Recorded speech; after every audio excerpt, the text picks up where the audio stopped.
वाहिगुरु जी का खालसा वाहिगुरु जी की फतेह। संगत जी, आज हम सोमवार के बारे में विचार करेंगे कि गुरबानी में इस दिन के बारे में क्या क्या लिखा है। परंतु इससे पहले कुछ बातें हम इस दिन के बारे में जान लेते हैं। जैसे कि इस दिन को सोमभाव चांद का वार कहा जाता है, और जैसे सभी दिनों को लेकर इस देश में अलग अलग विचार हैं, ऐसे ही सोमवार को लेकर भी बहुत से विचार हैं। बहुत तरह की पूजा है, बहुत तरह की विधियां है कि कैसे दिन को शुरू करना है, कैसे खत्म करना है, किस दिशा में जाना है, क्या खाना है, क्या पहनना है। भाव के बहुत से विचार हैं जो सोमवार दिन को लेकर माने जाते हैं। परंतु गुरबानी श्री गुरु ग्रंथ साहिब जी इस दिन के बारे में क्या कहते हैं, आइए जानते हैं।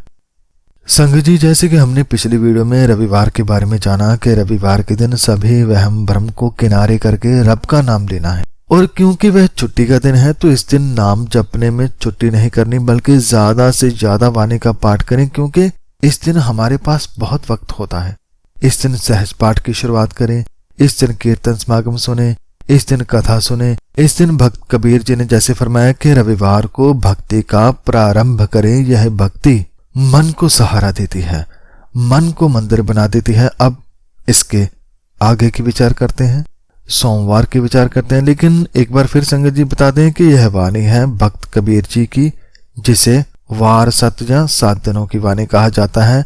यह वाणी श्री गुरु ग्रंथ साहिब जी में दर्ज है। और आज हम सोमवार के बारे में जान रहे हैं कि इस दिन में हमारे लिए क्या उपदेश है। जैसे कि इस पदे की पहली पंक्ति में भगत जी फरमाते हैं कि सोमवार सस अमृत चरह।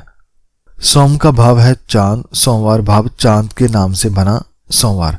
सस का भाव चांद या चांद की ठंडक, झरे भाव झरने की तरह बहना। संगत जी, जिस भक्ति की शुरुआत हमने रविवार से की, यदि मन उस नियम पर बना रहे, भाव अपने दिन की शुरुआत भक्ति से करे, रब का नाम जपने से करे, तो क्या होता है। भक्त कबीर जी फरमाते हैं कि सोमवार सस अमृत चरे, भाव चांदनी रात को ठंडक का अमृत बहता है। इस पंक्ति को समझने के लिए थोड़ा और गहराई में जाते हैं। जैसे कि संगत जी, गुरबानी में सस का एक भाव है शीतलता, चांद की नहीं बल्कि ज्ञान की शीतलता। इसे इस तरह से समझें कि जो गुरबानी में बसा नाम है वह अमृत है। ऐसा नाम अमृत जो हर पल बरस रहा है, हर पल नाम की अमृत धारा जिसमें बहरी है। ऐसा नहीं कि रात होगी तो ही गुरबानी जो उसमें बसा रब का नाम ठंडक देगा, नहीं, वह तो सदा से बरस ही रहा है। जैसे कि गुरबानी फरमाती है कि नानक अमृत सद ही वर्षदा, गुरमुख देव हर सोए। भाव रब के नाम का अमृत तो हर पल बरस रहा है। यह तो सावन की तरह बरस रहा है, यह तो नदी की तरह बह रहा है, परंतु इसे पीता कौन है, यह सबसे बड़ा सवाल है।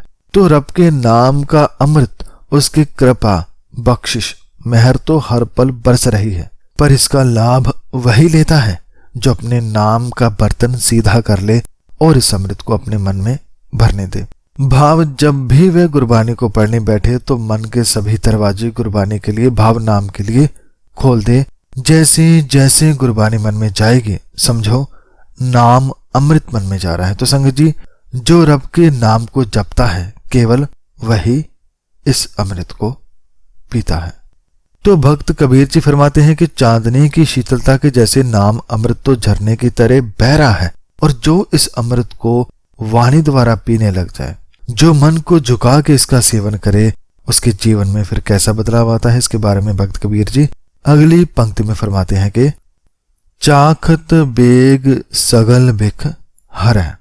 चाखत का भाव है चखना, बेग भाव तुरंत, सगल भाव सारे, बिख भाव विष, हरे भाव दूर कर देता है। तो इस पंक्ति में सोमवार के द्वारा यह उपदेश मिला कि जो नाम अमृत चांद की शीतलता के जैसे बह रहा है, और जो कोई भी मन इस अमृत को चख लेता है, उसका स्वाद ले लेता है, तो फिर बेग तुरंत ही, बहुत जल्दी ही, सगल बेकहर है, बहुत जल्द उसके सारे विष दूर हो जाते हैं। मन के सारे जहर, दुख, विकार मन से दूर हो जाते हैं। तो ऐसा है, यह रब का नाम का अमृत ऐसी है इसमें शक्ति कि जो भी मन इस नाम में टिक जाता है, जुट जाता है, जो जीवन का अंक बना लेता है, उसके जीवन के सारे विष दूर हो जाते हैं, सारे विकार पाप नाश हो जाते हैं। संगत जी, यदि अभी भी आपको ये बात साफ नहीं हुई कि मन कैसे अमृत पीता है, तो इसके बाद की जो पंक्तियां हैं वह हमें और भी अच्छे तरीके से समझा रही हैं कि मन कैसे अमृत पीकर इस दिन को सफल कर सकता है। तो भक्त कबीर जी फरमाते हैं कि बाणी रोकिया रहे द्वार, तो मन मतवारो पीवनहार। संगत जी, जैसे कि पहले भी जाना कि श्री गुरु ग्रंथ साहब जी की वाणी अमृत से भरी वाणी है, नाम से भरी वाणी है। तो जब मन गुरबानी को पढ़ता है तो मन में क्या बदलाव आता है?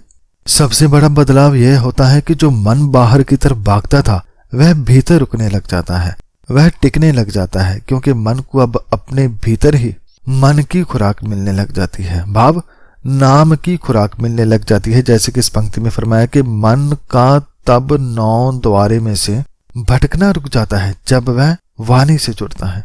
वाणी मन को द्वार द्वार भटकने से रोक लेती है। भाव गुरबानी वह सभी दरवाजे बंद कर देती है जो उसे बाहर की तरफ लेकर जाते थे। जैसे मन को पहले कभी लालच मिला तो उधर चल पड़ा, कभी निंदा मिली तो उधर चल पड़ा, कभी कुछ आंख को भाया तो उस तरफ चल पड़ा, कभी चोरी करने लगा, कभी बेईमानी करने चला। कहने का भाव कि हर एक इंद्री भटक रहे थे, मन जगह जगह पर बटा हुआ था। लेकिन जब मन गुरबानी से जुड़ा तो सभी द्वार अंदर की तरफ मुड़े, मन एकाग्र हुआ। जिस रस की तलाश में मन बाहर भटक रहा था वह उसे अपने मन के भीतर ही मिला। उससे अब सभी इंद्रियां, सभी द्वार शांत हो गए हैं, नाम से जुड़ गए हैं। और तो मन मतवारो पीवनहारा, तो तब मतवारा मन उस रस को पीवनहार भाव पीने वाला बनता है। कब रस को पीने वाला बनता है? जब मन चारों तरफ से भटकने से रुक जाता है, जब वह टिक जाता है। अब संगत जी, हर एक अंग को, हर एक इंद्री को नाम से ही सुख मिलता है, नाम से ही रस मिलता है। संगत जी, गुरु की वाणी में नाम का ऐसा रस है कि जो भी मन इसे पीता है, जो भी मन इसे पढ़कर पीता है, वह फिर बाहर के रसों को भूल जाता है। उसे बाहर के सभी रस इस रस के आगे फीके लगते हैं। तो सोमवार का दिन है प्रभु के नाम का रस पीने का, अमृत पीने का। तो जैसे रविवार के दिन जाना कि मन ने इस दिन भक्ति की शुरुआत करनी है, भटके हुए मन को नाम का सहारा देना है, ऐसे ही सोमवार के दिन में जाना कि मन को अब केवल सहारा ही नहीं देना, अब इसे उस रस का स्वाद चखाना है जो नाम के अंदर है, जो वाणी के अंदर है। इसके लिए मन को बाहर भटकने से रोककर वाणी की तरफ मोड़ना है। संगत जी, जब मन को हम गुरु की वाणी में लगाते हैं तो मन पहले पहल भटकता ही भटकता है, परंतु जैसे जैसे हम मन को इस तरफ लगाते हैं तो वाणी मन को बाहर भटकने से रोककर इसके अंदर ही नाम रस का स्वाद चखा देती है। ये एक ऐसा रस है जो बाहर के सभी रसों से कहीं अधिक मीठा है, जिसका मुकाबला दुनिया के किसी पदार्थ में नहीं। तो ऐसे मन को नाम अमृत पिलाना है। तो संगत जी, ये था आज का उपदेश। याद रखें कि गुरु साहब हमें बाहर के हो रहे आडंबरों से नहीं जोड़ रहे, वह हमें हमारे अंदर बसे रब से जोड़ रहे हैं और फरमा रहे हैं कि यदि हफ्ते के 7 दिन भाव यदि इस जीवन को सफल करना है तो हर एक दिन में रब का नाम लें, उसे मन में बसाएं और उसे याद करते करते उसी का ही रूप हो जाएं, ताकि हमारे इस जगत में आना सफल हो सके। तो संगत जी, ये थी आज के दिन के विचार। इसके बाद मंगलवार के बारे में गुरबानी में क्या लिखा है उसे हम अगली वीडियो में गुरु साहब की कृपा से जानेंगे। आज के लिए इतना ही। इस विचार को करते हुए सभी गलतियों की मैं क्षमा चाहता हूँ और श्री गुरु ग्रंथ साहब जी को इस विचार के लिए कोटि कोटि नमन करता हूँ और आप सब संगत का भी इस विचार को सुनने के लिए धन्यवाद। वाहिगुरु जी का खालसा, वाहिगुरु जी की फतेह।